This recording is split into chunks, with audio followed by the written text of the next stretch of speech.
Adam and Eve saw the presence of God among the trees. Was God manifesting himself in a strong wind, thrashing through the trees? Did God not speak to Job through a whirlwind? Where is all of this leading us? Well, finally, it brings us to Genesis 3:15. I will put hostility or enmity between you and the woman, and between your offspring and her offspring, and he will strike your head, and you will strike his heel. A first indication that God had devised a solution for Adam and Eve's sin. It all culminates in John chapter 3.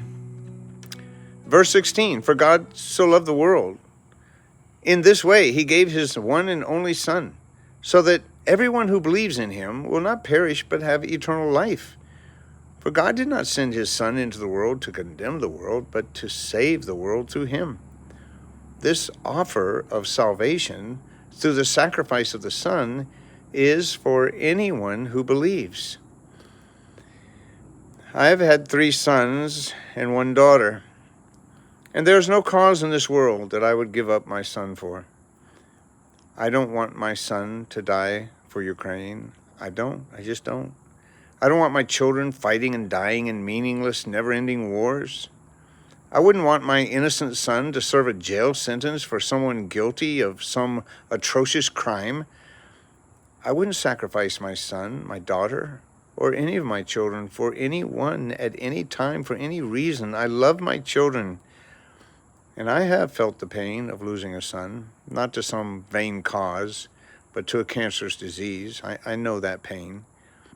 God has one Son. He gave his Son up to torture and abuse, and finally a brutal crucifixion on a cross.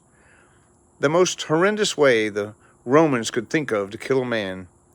It's not just cruel, it's truly demonic. God gave his Son up and turned his face away from the painful sight of watching that sinful men were doing to his Son. Why? Our all-powerful God could have called 10,000 angels. He could have called his Son home. These sinful and rebellious people were not worth one single drop of my Son's blood. Come home, Son. We were fine before it all, and we will be fine after it all. But he did not. Why? It was the greatest injustice in the history of all mankind. Jesus, the righteous and holy Son of God, is crucified as if he were a sinful criminal. Why? Throughout the ages, men have sought a multitude of different paths to follow, searching for a reason to the why. There is but one path, and there is but one reason. It is incomprehensible. It's hard to believe. What sort of God do we have who would sacrifice his only Son for worthless sinners such as you and me? We have a God who loves us.